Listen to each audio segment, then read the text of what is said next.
Hello दोस्तों, कैसे हैं आप सब। आशा करती हूँ सब ठीक होंगे। आज की कहानी है धोखेबाज पति। सुमेर कभी घर में ऑफिस की बात नहीं करता। यही कारण है कि उनके ऑफिस में कभी कभार होने वाली पार्टियां मेरे लेखन में इतनी महत्वपूर्ण है। ऑफिस के समाचार मुझे वहाँ पर ही मालूम होते थे। कोई भी पति कभी भी अपने गॉसिप या अफेयर घर में नहीं बताता, लेकिन अगर दूसरों का अफेयर हो तो फट से घर पर सब बातें बताता है। फिर पत्नी पार्टी में दूसरों के साथ मसालेदार खबर शेयर करती है। उस वक्त बताने वाले की आंखों की चमक और सुनने वालों की उत्सुकता देखने लायक होती है। पिछले हफ्ते की पार्टी में मैं सभी महिलाओं के आकर्षण का केंद्र थी। सबसे पहले विनी ने मुझे सबके सामने बेइज्जत करते हुए कहा, उस अकाउंट सेक्शन की बकबक करने वाली वीना से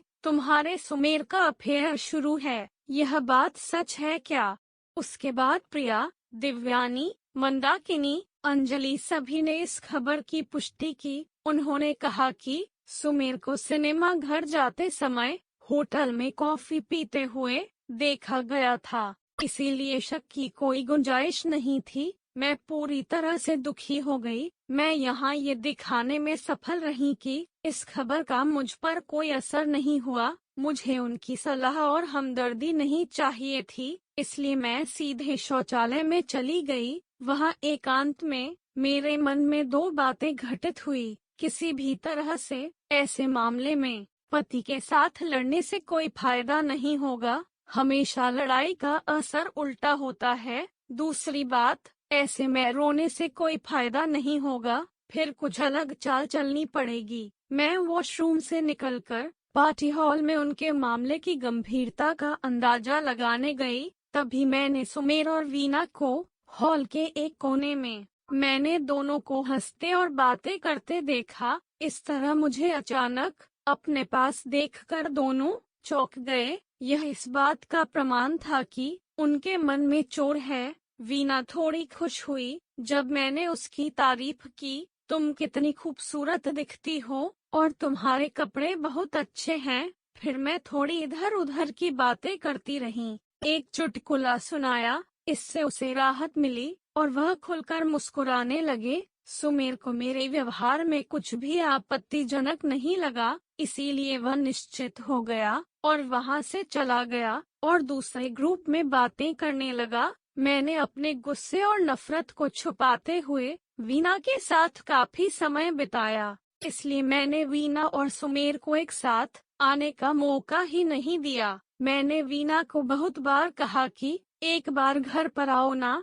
उसने कहा आऊंगी फिर कभी। आखिर में एक बार उसने मुझे घर आने का न्योता भी दिया, जो कि मैं चाहती थी। मैं मन ही मन उदास थी। सुमेर के विश्वासघात से मैं पूरी तरह टूट चुकी थी। हालांकि मन में तय कर रही थी कि उन दोनों को कैसे सबक सिखाया जाए। यह सब हो जाने के बाद मैं घर वापस आई। घर वापस आने पर मेरी सास ने मेरे अवसाद पर ध्यान दिया।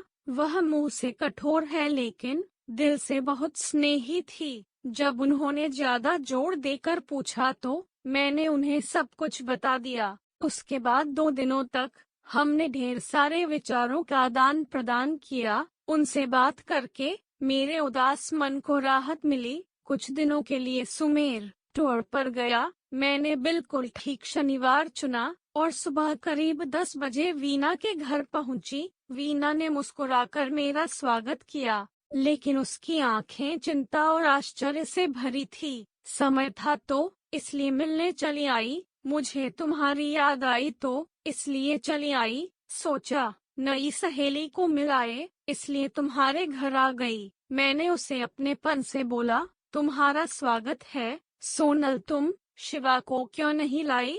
अपने ड्राइंग रूम में जाकर पूछा। मेरी ननद आई है मायके, उनके 2 बेटों के साथ खेल रहा था। क्या लोगी, चाय या कॉफी। चाय चलेगी। वीना, अरे रिक्शे से उतरते वक्त कमर में मोच आ गई, थोड़ा लेट जाऊं क्या।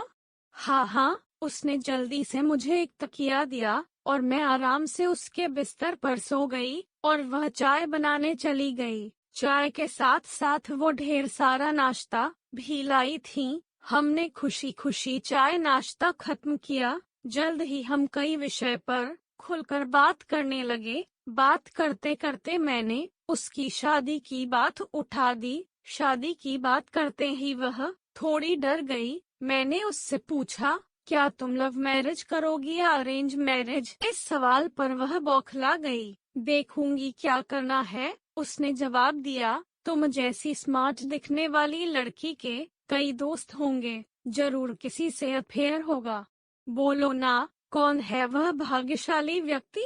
अब वह कैसे कहेगी कि उसका अफेयर मेरे ही पति से चल रहा है? तो मैंने उससे उस मुद्दे पर कुछ और समय निकालकर उसे प्रताड़ित किया। मुझे बहुत मजा आ रहा था। तभी मेरे मोबाइल फोन पर 2 कॉल आए। एक मेरे सास का और दूसरा मेरे बीसी की सहेली का था। मैंने उन दोनों से कहा कि मैं अब वीना के घर आई हूँ। मुश्किल से आधा घंटा बिता था। तभी मेरी सास, मेरी ननद मीना, उनके दोनों बच्चे और शिवा सभी बीना के घर में दाखिल हुए। बच्चे सीधे टीवी की ओर बैठे और वह कार्टून चैनल लगाकर देखने लगे। सास और मीना सोफे पर बैठकर मेरी कमर की मोच के बारे में बातचीत करने लगी। मम्मी जी, आप मेरी बहुत परवाह करती हो। तुम एक नंबर की बेपरवाह लड़की हो। 1000 बार बोला वजन कम करने को, प्रसार पर नियंत्रण रखें,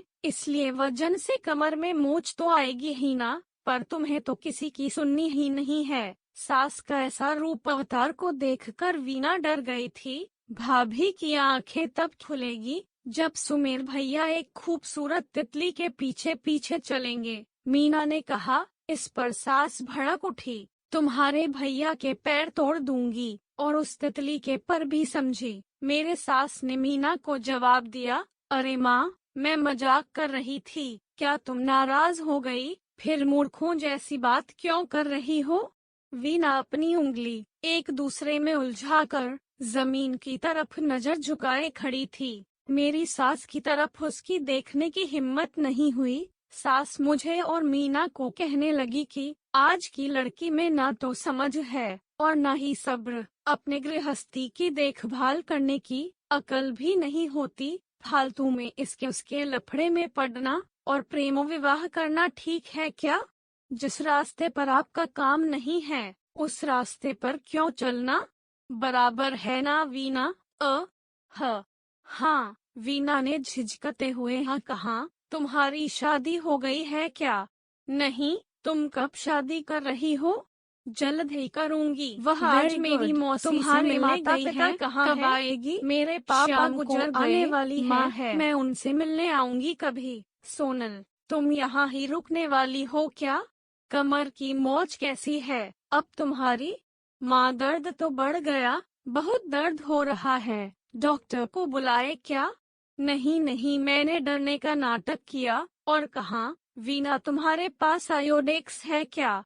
हाँ है ना, लाती हूँ, बोलकर वर्षा जल्दी से अंदर गई। मैंने उससे आयोडेक्स लगवाया। मेरी सास वीना को जवान लड़कियों को कैसे बर्ताव करना चाहिए, इस पर लेक्चर दे रही थी। मीना जानबूझकर छेड़ने के लिए मजबूर कर रही थी। ऐसा माहौल था कि दोनों किसी भी क्षण लड़ने लगेंगे। उस माहौल में वीना का तनाव बढ़ गया था। तभी दरवाजे की घंटी बजी। मीना ने जाकर दरवाजा खोला। जब वह लौटे तो उसके साथ बिसी समूह की मेरी 3 सहेलियां शालू, रूपाली, मीनाक्षी थी। यह तीनों बहुत बातूनी हैं। उनके आगमन ने माँ बेटी के बीच वाक्य युद्ध को रोक दिया, लेकिन रूम की आवाज एकदम ज्यादा बढ़ गई। अपनी नई सहेली से सेवा करवा रही हो क्या सोनल?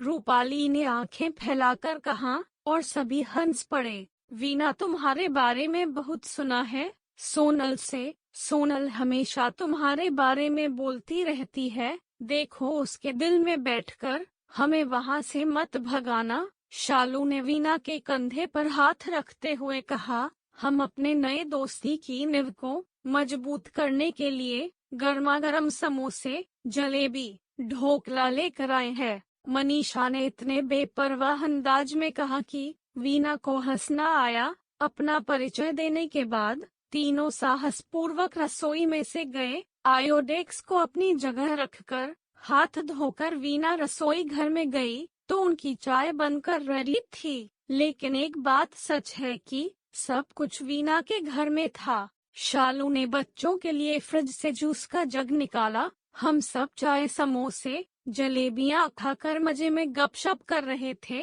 वीना के फ्लैट में ऐसा हंगामा कभी नहीं हुआ होगा। मेरी सहेलियों ने तुरंत वीना से दोस्ती कर ली। वीना भी उनसे बहुत खुलकर बात कर रही थी, जैसे वह पुराने परिचित हो। शालू ने शरारत भरे अंदाज में कहा कि सोनल, वीना से दोस्ती करने से तुम्हें जरूर फायदा होगा। मैंने कौतूहलवश पूछा, कौन सा फायदा? अरे, सुमेर के ऑफिस में होने से वीना तुम्हें वहाँ की सारी बातें बराबर बताएगी। मतलब अगर तुम्हारे सुमेर का वहाँ किसी से अफेयर हुआ तो यह तुम्हें तुरंत बता देगी। अरे हाँ, सच में वीना, तुम मेरी आंखें बनकर सुमेर पर ध्यान रखोगी?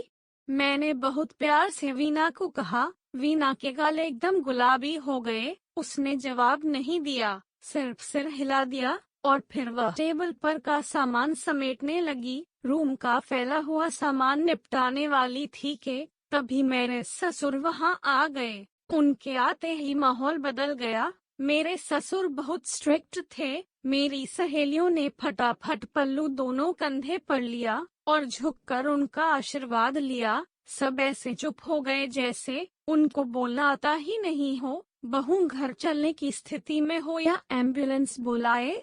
उन्होंने गंभीरता से मुझसे पूछा।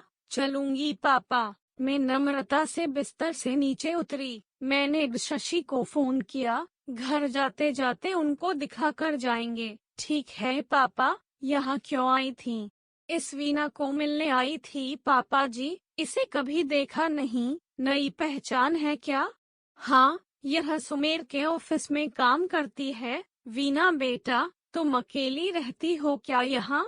नहीं अंकल, माँ के साथ रहती हूँ। वीना पापा की आवाज से ही डरने लगी। चलो अच्छा है, नहीं तो हम हैं ना तुम्हारे साथ। कभी भी मदद की आवश्यकता हो तो हमें बताना। पापा बोले, फिर हमारे तरफ मुड़कर बोले, अब चले? पापा निकले। वैसे हम भी उनके पीछे पीछे गए। घर से निकलते समय मेरी सास वीना को बोली, वीना बेटा, अब जल्दी तुम्हारी शादी का आमंत्रण हमारे हाथों में देना। देर हो गई तो अच्छे लड़के मिलते नहीं। वीना, तुम्हें हम हमारे विशी ग्रुप की मेंबर कर लेंगे। मैं बाद में तुम्हें फोन करूंगी। रूपाली के इस प्रस्ताव को हम सब ने अनुमति दी। तीनों बच्चे थैंक यू आंटी बोलकर बाहर निकल गए। लास्ट में मैं वीना का सपोर्ट लेकर घर से बाहर आई। वीना, इन सब की मस्ती खेलकूद तुम्हें खटका तो नहीं ना? मैंने उससे पूछा। नहीं सोनल, यह सब तो बहुत भले इंसान है, वह बोली। पर मन से वह थोड़ी नर्वस हो गई थी। तुम्हें कहती हूँ वीना, यह सचमुच भले इंसान हैं और सच कहे तो मुझे इनका ही आधार है। इनकी वजह से खुद को सुरक्षित समझती हूँ। हमेशा मेरी मदद करते हैं। मेरी गृहस्थी को कोई बुरी नजर से देख भी नहीं सकता, क्योंकि इनसे झगड़ा करना, इनको चैलेंज करना आसान बात नहीं है। ऐसे इंसान नसीब से मिलते हैं। खुद को सुरक्षित महसूस होना, यह बहुत बड़ी बात होती है वीणा। वीणा ने गर्दन हिलाई। संभाल कर जाना, वीणा ने कहा। हमने प्यार से एक दूसरे को अलविदा किया। सभी गाड़ी में बैठ चुके थे। मेरे अपने मेरी राह देख रहे होंगे।